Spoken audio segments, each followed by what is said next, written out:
굉장히 위험자산에다 투자를 한 거거든요. 그렇게 해가지고 2020년에 산 분들이 있고 21년에 산 분들이 있고 22년에 산 분들이 있는데 22년 하반기에 산 사람들 지금 완전 작살나고 있거든요.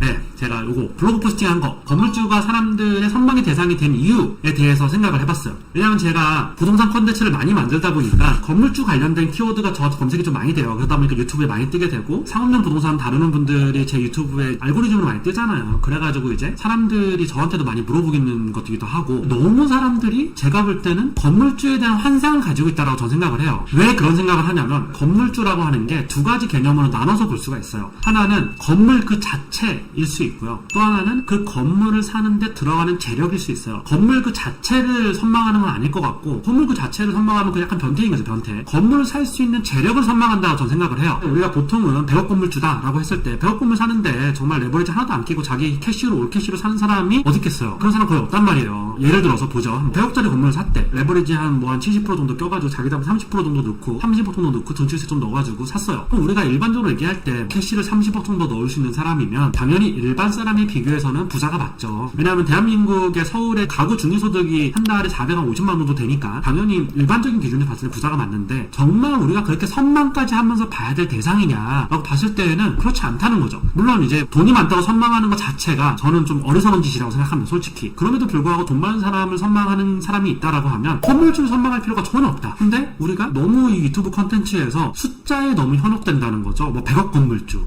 200억 건물주, 너무 여기에 현혹되는 거예요. 100억 건물주 중에 이자 못 내가지고 허덕거리는 사람 진짜 많거든요. 물론 1000억대로 가면 그렇진 않아요. 500억만 넘어가도 어나더 레벨이 되긴 해요. 자기 자본이 150억, 200억이 들어가야 되니까. 생각보다 100억 건물주가 별거 없는 경우가 정말 많거든요. 물론 현석이 같은 경우는 건물을 얼마 주고 샀는지 기억이 안 나는데 80억이나 주고 샀을 텐데, 현석이 같은 경우는 기본적으로 자기가 사업을 잘하는 친구고 영업 현금이 워낙 좋은 친구이기 때문에 고금리 시대에도 버티고는 있지만, 만약에 현석이처럼 사업을 하지 않는 친구가 영끌을 했다가 건물을 샀어. 근데 영업 현금 흐름이 안 좋아졌고 갑자기 경기가 안 좋아졌어. 이러면 금매로 내놓을 수밖에 없거든요. 내 에쿼티가 30억이 들어갔고 건물 가격이 100억이야. 근데 2022년에 샀어요. 10%만 낮춰 팔아도 내가 투자한 자본이 33%가 날라가요. 엄청나게 스트레스죠. 왜? 자기가 영끌에서 샀으면 30억이 전지산일 거란 말이에요. 거기에 3분의 1 또는 반이 날라간다고 하면 상상을 한번 해보세요. 스트레스 받아서 못 살아요. 잠을 못 자요. 너무 유튜브에서는 100억 건물주니 200억 건물주니 막 이런 얘기를 하는데, 사람들이 착각하는 게 뭐냐면 그 사람이 진짜 200억이 있다고 생각을 하는 거예요. 그게 가장 큰 착각이라는 거죠. 사람들이 왜 건물주를 왜 이렇게 선망하느냐 라고 봤을 때 불로소득에 대한 열망, 불로소득이라고 일단 생각하는 게 있는 것 같아요. 기본적으로 사람들은 건물 투자를 통해서 돈을 벌면 꽁으로 벌었다라고 생각하는 게 좀 있으신 것 같아요. 근데 그게 역사적으로 봤을 때 맞는 얘기긴 하죠. 1970년대에 강남 개발이 처음 됐었고 70년대에 우리나라가 중동에서 외화 특수를 누리게 되면서 대한민국 부동산이 엄청난 대호황을 맞게 되고, 80년대 가게 되면 삼저 현상 때문에 한국 부동산 가격이 엄청나게 오르게 되죠. 7, 80년대 대한민국 경제는 엄청난 고도성장을 하게 되거든요. 그때 이제 부정부패, 비리도 굉장히 많았었고, 강남 개발이 됐을 때도 엄청나게 많은 비리들이 있었잖아요. 당시에 이제 군사정권하고 좀 친한 사람들, 군인들 친구들 중에서도 이제 땅 막 이렇게 받고 이런 사람들 되게 많았고, 그랬던 어떤 역사적인 맥락이 있기 때문에 사람들이 건물 투자하거나 땅을 번 거는 불로소득 아니냐, 날로 먹은 거 아니냐, 이렇게 보시는 게 좀 있는 것 같고, 거기에 대해서 비판과 비난을 하면서도 양가적으로 좀 부러움과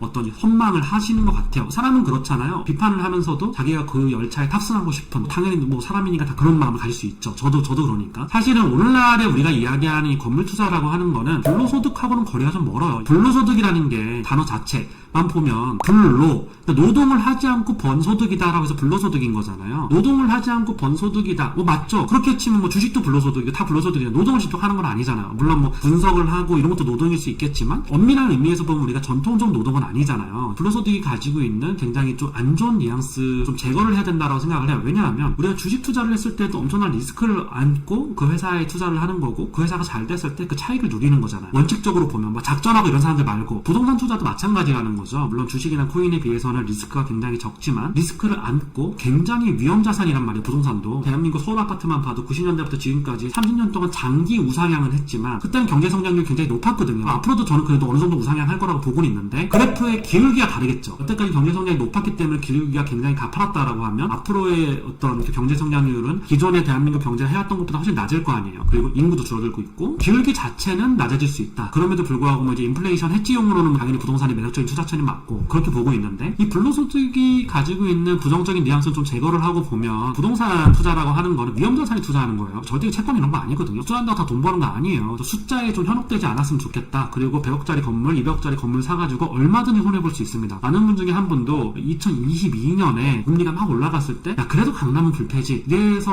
한 180억짜리 건물 샀다가 대출 좀 많이 받으셨어요. 법인으로 샀는데 법인이 이제 캐시플로우가 안 좋아진 거예요. 건물을 팔아야 되는 상황이 왔는데 급하게 팔다 보니까 싸우는 건물 지금 잘 안 팔리는 시기고 거래량이 전성기 기준으로 봤을 때 한 절반도 못 올라오고 있어요. 지금 그나마 지금 거래량이 조금씩 살아나고는 있는데 시중금리가 좀 내려가면서 어쨌든 그분이 180억 주고 샀다가 160억에 팔았어요. 20억에 날라갔거든요. 이렇게 생각할 수 있잖아요. 180억 자산가가 투자하다 보면 뭐 20억도 날릴 수 있지. 180억 투자해가지고 300억 번 사람도 있는데 이렇게 얘기를 하시는 분도 있겠지만 180억 자산가가 아니에요. 일단 거기서 대출을 빼고 보면 이 회사도 굉장히 많은 현금을 건물에다가 투입을 한 거고 이 건물 투입을 한 다음에 상당히 많은 캐시가 날아간 거예요. 급하게 팔다 보니까 요즘 같은 시기에 팔리지도 않고 그래서 건물 투자는 굉장히 리스크가 큰 투자다. 물론 시기 좋을 때 투자하면 돈을 많이 벌죠. 그래서 제가 이따가 어떤 사례들을 몇 개 이야기를 해드릴 텐데 우리가 부동산 불패다, 서울 부동산 불패고 핵심지 불패다, 부동산 사면 무조건 돈 번다라고 하는 그런 인식이 지난 40년 동안 땅만 가지고 있었으면 부자가 됐기 때문이라고 저는 생각을 해요. 역사적 맥락이 있는 거고요. 저 같은 경우는 그렇게 생각을 해요. 요즘에 1970년대부터 지금까지 사업을 하신 분들 보면 이제 어르신들이죠. 어르신들 보면 거의 다 땅 부자인 것 같아요. 근데 이제 땅 부자라고 하는 게 단순히 땅 투기해서 돈을 벌었다 이런 의미가 아니고요. 자기가 제조업을 했든 어떤 사업을 했든 뭐 병원을 했든 이런 예식이 있잖아요. 대구에 살았던 어떤 의사 2명이 있었는데 한 사람은 개원을 하려고 서울로 갔고 한 사람은 부산으로 갔다. 근데 서울로 간 사람은 자기가 병원 하려고 그 당시 건물 가격이 워낙 쌌으니까 대출 받아서 건물을 사가지고 거기서 그냥 개원을 해가지고 오랫동안 병원을 했고 부산으로 간 의사는 그냥 부산에 있는 거기 부산도 이제 해운대 그쪽 말고 딴 쪽에 있는 건물을 사가지고 했는데 똑같은 능력을 가지고 있는 비슷한 학벌의 사람이 비슷하게 병원도 됐는데 결국 나중에 30년이 지나고 보니까 서울에 있는 의사가 훨씬 부자더라고요. 왜? 건물 가격이 엄청나게 올랐으니까. 그 건물 가격 자체가 200억, 300억이거든요. 그럼 그 사람은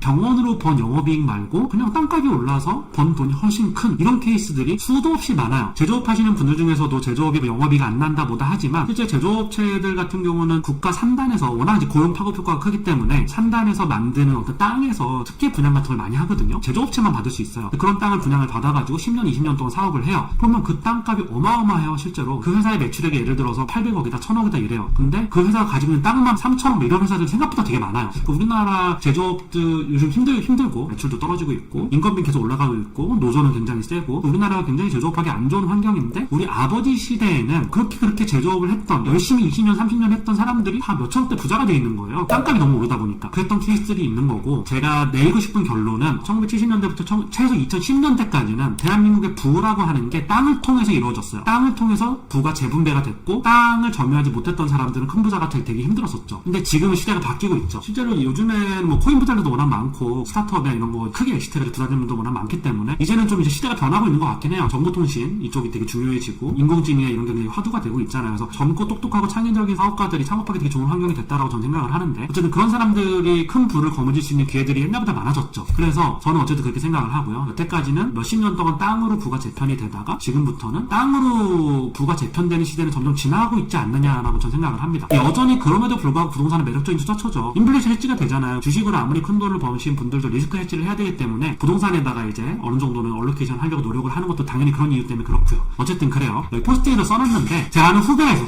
이 친구는 쇼핑몰 사업을 하는 후배예요. 쇼핑몰 사업이라는 게 쇼핑몰보다 다르지만 티셔츠 한 장이 2,000원대기, 3,000원대기, 뭐 500원대기 뭐 이런 거 하는 쇼핑몰도 되게 많잖아요. 딱 그런 거 하는 쇼핑몰 회사의 대표인데 뭐 쇼핑몰이 다들 알다시피 고객들 불만도 엄청 많고 반품도 해달라고 그러고 매출도 막 이렇게 플럭츄에이션이 되게 심하잖아요. 왜? 브랜드가 아니기 때문에 시장에서 굉장히 마켓 브랜드가 강한 이런 브랜드를 가지고 사업을 하는 사람과 단순히 어떤 쇼핑몰을 가지고 있는 사람하고는 좀 다르거든요. 요즘에는 무진사 같은 플랫폼들이 계속 나오면서 자체 쇼핑몰들이 혈자리를 잃어가고 있죠. 이 친구는 쇼핑몰을 해서 돈을 꽤 많이 번친 거예요. 이 친구가 우연히 2019년에 노년동 부동산을 매입을 해요. 완전히 풀대출로. 되게 위치는 구석졌어요. 49억 원 정도에 매입을 했고요. 대출은 41억 원을 꼈어요. 자기 자본 9억에 10억밖에 안 들었죠. 그래서 등기세를 내야 되니까. 이 친구가 이 건물 리모델링을 하면서 실제로는 리모델링 비용이 10억 이상 나올 건물이었는데 자기가 정말 발로 뛰고 고생을 하면서 리모델링 비용을 6억으로 줄여버려요. 자기가 정말 발로 뛰어가지고 공사 감독도 하고 뭐 이렇게 해서 리모델링을 하게 돼요. 리모델링 딱 하고 나서 이 친구가 이러는 거예요. 너무 현타가 온 거예요. 왜 이러니까 자기가 진짜 열심히 해가지고 이렇게 했는데 임차도 잘 안 맞춰지고 임차를 맞췄는데 임대 수익이 너무 형편이 없다는 거야. 왜 샀어? 이랬거든요. 그 이후로 다들 알다시피 코로나19가 터졌어. 모든 전 세계 세계 정부가 막 유동성을 미친 듯이 풀기 시작하니까 그때 어떻게 돼서 자산 가격이 폭등했잖아요. 그래가지고 2년 동안 핵심지라고 부를 수 있는 땅값이 강남, 성수동, 한남동 이런 데가 엄청 많이 올랐어요. 진짜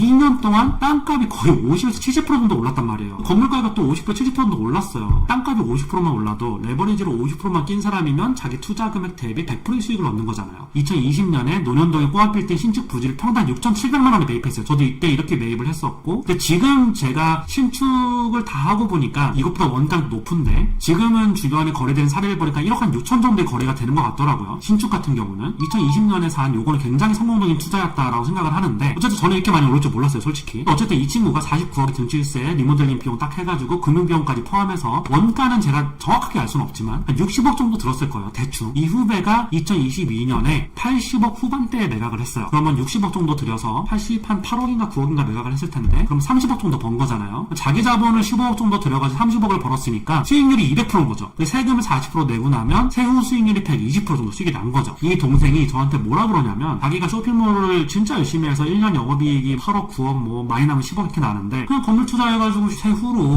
이렇게 버니 이거 너무 현타가 온다 이렇게 얘기를 하는 거예요. 그래서 제가 이 얘기를 해줬죠. 회사는 계속해서 영업이익을 내는 거고, 건물은 정말 이 코로나 같은 사태가 사실 10년 20년에 한번 올까 말까 하는 사태인데, 이게 정말 운 좋게 딱 얻어 걸린 거잖아요. 2019년에 샀다가 코로나가 갑자기 터지고 갑자기 이제 유동성이 미친듯이 폭발하면서 모든 서울 아파트 가격부터 해가 다 이렇게 올라갔는데, 서울 아파트는 그 전부터 상승세가 있긴 했지만, 그래서 3년 동안 약간의 노력으로 40억을 벌었다, 일할 맛이 안 난다 이렇게 얘기를 했는데, 근데 제가 이제 사업은 성장 가능성이 있고, 그리고 더 스케일업을 할 수도 있고, 더 많은 돈을 벌 수 있는 기회들이 있지 않느냐. 부동산은 시기를 잘못 만나면 돈을 잃을 수도 있는 거고, 이런 어떤 절호의 기회는 정말 10년에 한번 올까 말까 하는 기회다 이렇게 얘기를 하니까 그 친구가 맞습니다 이렇게 얘기를 했는데, 어쨌든 그렇게 결론을 냈어요. 저희는 저의 사례도 보면 당연히 그때 이렇게 신축 부지를 싸게 매입할 수 있었던 건 좀 행운이기도 했고, 어떻게 보면 그냥 뭐 나도 건물 하나 사볼까 이러고 이렇게 산 건데, 물론 뭐 안커 조금이야 되게 조그만데 결과적으로는 잘 됐지만, 저도 이 잘 된 걸 가지고 미래에도 똑같이 이렇게 수익을 낼 수 있고 생각하면 그게 오산이라는 거죠. 부동산 투자는 좀 이제 완전히 위험자산 투자기 때문에 그런 관점에서 좀 많이 보셨으면 좋겠고요. 위험자산 투자기 때문에 되게 봐야 될 팩터들이 많아요. 발품도 많이 팔아야 되고, 강남에서 빌딩 중개하는 법인들에 있는 그 담당자들이 있을 거 아니야. 그분들하고 관계도 더 좋게 하면 좋은 매물도 던져주고 하니까 관계도 잘 유지를 해야 되고, 네트워크도 좋아야 되고, 자기가 보는 안목도 있어야 되고, 여러 가지가 좀 필요합니다. 부동산 얘기는 제가 이제 사람들이 왜 건물주를 이렇게 선망을 하느냐, 건물주도 주식하고 똑같아요. 자기가 위험자산에 자기 자산을 배분하는 것 뿐이에요. 건물주라고 해서 뭔가 특별히 다른 게 있는 게 아니거든요. 건물주면 한 달에 따박따박 들어오는 임대료로 편하게 노후 생활하고 편하게 사는 거 아니냐, 그것도 맞죠. 근데 그건 대출이 없는 경우에요. 정말 한 몇백억짜리 건물을 가지고 있으면 한 달에 한 몇천만 원씩 들어오겠죠. 또는 뭐 억 단위로 들어오겠죠. 근데 이렇게 한번 생각을 해보세요. 대출 없이 예를 들어 300억을 가지고 있는 사람이 있다고 칩시다. 300억 가지고 건물을 사요. 3% 잡으면 이제 한 달에 얼마씩 들어와야 된다는 계산이 나오잖아요. 한 달에 한 9천만 원 정도 들어와야 되거든요. 그럼 한 달에 8, 9천이면 야, 생활하는 너무 좋겠다. 아무 일도 안 하는데 8, 9천이 들어오게 생각할 수 있죠. 근데 여기 오판이 있어요. 이 사람이 이미 300억이 있는 사람이잖아요. 300억 가지고 자기가 소비를 하고 살아도 충분히 자기가 하고 싶은 거 다 하고 살 수 있는 그런 사람인 거고, 300억 가지고 얼마든지 대체 투자를 할 수 있죠. 주식에 투자할 수도 있고, 부동산 아니더라도 다른 데 투자할 수도 있고 할 수 있는 건데, 꼭 건물주만이 부러워할 필요가 없는 거거든요. 건물주가 되는 게 인생 목표일 수도 없고, 그리고 그게 굉장히 뭐 우리가 지향해야 되는 재테크의 끝도 아니고요. 그거는 그냥 재테크를 하는 것 중에 그냥 하나일 뿐이다 라고 생각을 하시면 더 편한 것 같아요. 200억 건물주, 300억 건물주는 이런 거 현혹돼가지고 야, 저 사람 너무 좋겠다 이렇게 생각할 필요가 전혀 없어요. 나도 그렇게 되고 싶다. 위험자산에 투자할 자신 있는 사람들이 하는 거지, 이거를 꼭 이제 건물주라고 해서 엄청 편하게 있을 거다 이렇게 생각하시면 그건 오판이라고 생각을 해요. 물론 이건 인정을 해요. 주식이나 코인이나 뭐 이런 자산들에 비해서 리스크가 적죠. 당연히 변동성도 좀 낮고, 그렇기 때문에 조금 더 마음 편한 건 있고, 그리고 매달 임대료가 들어오기 때문에 어떻게 보면 조금 편한 부분이 있을 수 있는데, 기본적으로 그 정도로 편한 생활을 유지할 수 있을 만큼 임대료를 받고 대출도 없으신 분들은 건물을 안 사도 편해요. 그렇기 때문에 전혀 그걸 선망할 필요가 없다라고 저는 생각을 합니다. 건물주 되면 뭐가 좋을까 막 이런 거 얘기하다가 끝을 좀 못 맺었던 것 같아요. 건물주 하면 팽팽 놀고 먹으면서 뭐 그 임대료 받고, 그리고 그 임대료로 굉장히 유복하게 생활할 수 있는 뭐 이런 얘기를 했었잖아요. 그게 이제 건물 자체라 건물을 살 수 있는 재력하고는 분리해서 봐야 된다라고 얘기를 했었고, 왜 그러냐면 건물 자체를 욕망하는 게 아니고 100억이면 100억, 200억이면 200억 이 정도의 건물을 살 수 있는 재력 자체를 욕망하는 거다라고 얘기를 했었고, 실제 어떤 건물을 우리가 100억 주고 산다라고 했을 때 강남의 임대 수익률 3% 나오는 데가 되게 드물어요. 3% 나오면 되게 잘 나오는 거고, 3.5% 나오면 거의 거래가 그냥 바로 되는 강남 안에서 강남이 좀 좋은 지역에서 3.5% 나오면 굉장히 잘 나오는 거예요. 근데 우리가 만약에 100억짜리 건물을 샀을 때 3.5% 나오면 한 달에 3천만 원이 좀 안 나온다는 거잖아요. 3.5% 나오는 건물이 거의 없는데 나온다고 치고 2,800 정도 나왔을 때 여기 임대사업자 세금 내고 상주 관리인은 두기가 쉽지가 않고 100억짜리 건물에서는 최소한 3,400억 이상 되는 건물에서 관리인을 둬야 되는데 관리인을 안 두게 되면 많은 부분들을 이제 건물주가 직접 해야 되고 건물주가 그래서 이제 관리인을 안 두는 대신에 관리회사를 쓰면서 관리회사에다 한 달에 뭐 40만 원이든 50만 원이든 주면서 관리를 하는 거예요. 그래서 이제 사람들이 100억을 박아놓고 임대료를 받는 이거를 부러워하는 게 아니라 이 100억을 부러워하는 거죠. 실제로는 200억 건물주 뭐 300억 건물주 하면 야 저 사람 200억이나 있어 300억이나 있어 이런 거를 부러워하는 거지 거기서 나오는 임대료 자체가 부러운 게 아니거든요. 100억 있는 사람이 그걸 박아놓고 세후로 1,700을 받는다라고 하면 그게 뭐가 부럽겠어요. 그거는 투자자분 대비 수익률이 형편이 없는 거죠 사실. 그거 가지고 뭐 좋은 투자처를 아시는 분들 좀 정보가 빠르신 분들은 딴 데 투자해가지고 훨씬 더 많은 돈을 벌 수 있고 하니까 뭐 그런 건데 어쨌든 제가 이 개념을 왜 분리하냐면 젊은 투자자들 같은 경우는 더 그런데 임대료 자체보다는 그 100억 자체의 돈 건물을 살 수 있는 그 재력 자체를 부러워하는 거고 실제로 100억짜리 건물 사는데 실제 현금 100억 넣고 사는 사람 거의 없어요. 레버리지 50% 정도 다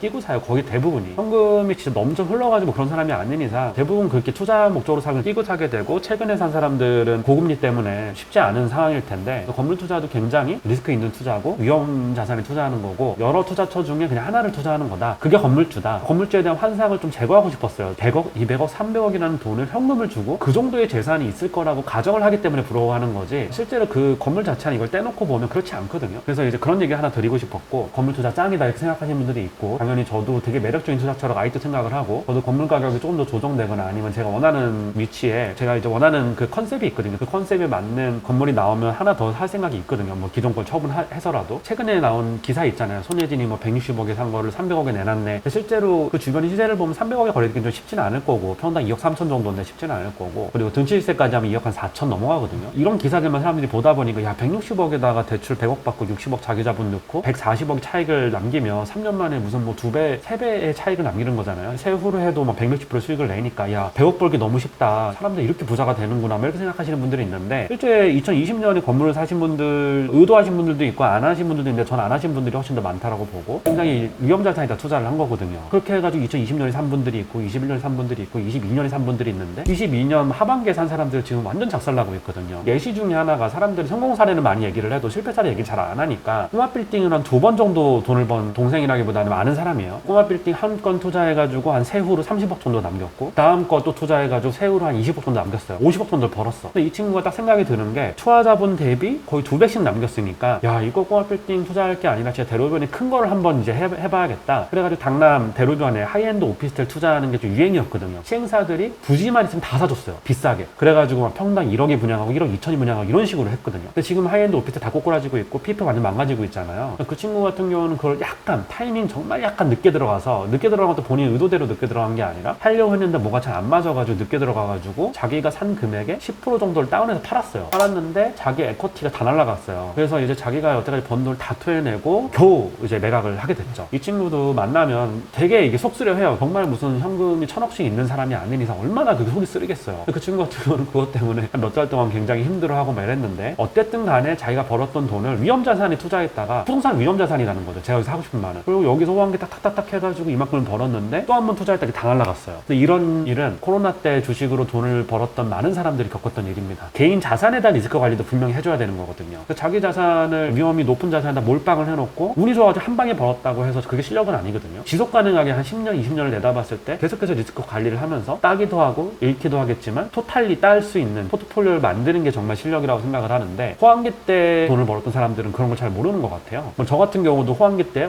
2020년에 꼬마빌딩 2개를 했으니까 수익률만 봤을 때는 상당히 괜찮게 벌었거든요. 난 정말 투자 고수라고 얘기할 수 있느냐라고 했을 때 그렇게 얘기할 수 있는 부분도 분명히 있지만 아닌 부분도 굉장히 많아요. 일주일에 한 번 뭐 건물 가서 이렇게 좀 관리 한번 해주고 뭐 그렇게 여유로운 삶을 꿈꾸는데 그거는 건물주가 아니더라도 순재산이 있으면 누구나 그렇게 살 수 있어요. 꼭 건물을 살 필요가 없다는 거죠. 그런 어떤 레버리지 없이 대출 이자 안 내고 그 정도의 재산을 가지고 있고 그걸 만 현금으로 엑시트를 할 수 있으면 엑시트하면 그 현금 가지고 살아도 평생을 굉장히 여롭게 살 수 있거든요. 건물주에 더 씌워진 그런 좀 환상 이런 거에 대해서 하나를 투자한 사람일 뿐인 거예요. 저는 그렇게 보는 게 맞다라고 생각해요.